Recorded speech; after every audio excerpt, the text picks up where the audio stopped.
നല്ല പഴുത്ത നേന്ത്രപ്പഴം ഇരിപ്പുണ്ടെങ്കിൽ വളരെ പെട്ടെന്ന് ചെയ്തെടുക്കാൻ പറ്റിയ നല്ലൊരു റെസിപ്പിയാണ് കേട്ടോ ഷെയർ ചെയ്യുന്നത്. എല്ലാവരും ട്രൈ ചെയ്ത് നോക്കുക. അപ്പോൾ ആദ്യം തന്നെ ഞാൻ ഇഡ്ഡലി ചെമ്പിൽ കുറച്ച് വെള്ളം വെച്ചിട്ടുണ്ട്. അതിനകത്തോട്ട് ഞാൻ നല്ല പഴുത്ത നേന്ത്രപ്പഴമാണ് എടുത്തിട്ടുള്ളത്. അതാണ് ഏറ്റവും നല്ലത്. അത് ഒരെണ്ണമാണ് എടുത്തിട്ടുള്ളത്. അപ്പോൾ അത് ഞാൻ ഇതുപോലെ കട്ട് ചെയ്ത് വെച്ചിട്ടുണ്ട്. ഇനി നമുക്ക് ആവിയിൽ വേവിച്ചെടുക്കണം. ഇഡ്ഡലിച്ചെമ്പ് വേണമെന്നൊരു നിർബന്ധമില്ല കേട്ടോ. ആവിപാത്രം ഏതായാലും മതി.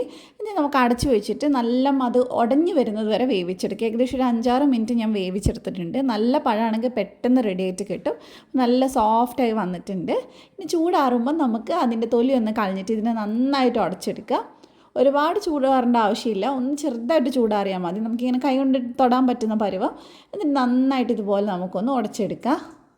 ഒരു ഫോർക്ക് വെച്ചിട്ടോ കയ്യിൽ വെച്ചിട്ടോ എന്തെങ്കിലും വെച്ച് ചെയ്താൽ മതി.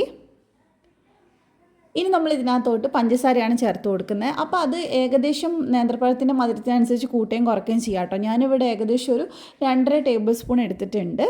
നന്നായിട്ട് മിക്സ് ചെയ്തെടുക്കുക. അപ്പോൾ നല്ല പോലെ നമ്മൾ പഞ്ചസാര ഒന്ന് മിക്സ് ചെയ്ത് ഒന്ന് ചെറുതായിട്ടൊന്ന് മെൽറ്റ് ആവുകയാണെങ്കിൽ അത്രയും നല്ലത്.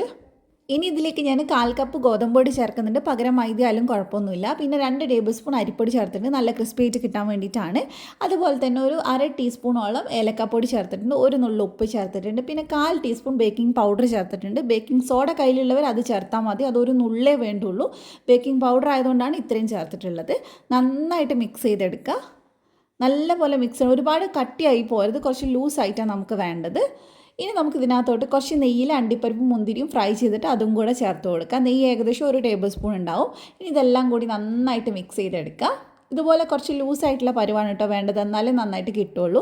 ഇനി നമുക്ക് കയ്യിൽ ഇതുപോലെ ഇത്തിരി മാത്രം എടുത്തിട്ട് എണ്ണയിലേക്ക് ഡയറക്റ്റ് നമ്മൾ ഇട്ട് കൊടുക്കുകയാണ് കേട്ടോ ചെയ്യുന്നത്. ഇതിൽ നിങ്ങൾക്ക് തേങ്ങയൊക്കെ വേണമെങ്കിൽ ചേർത്ത് കൊടുക്കാം.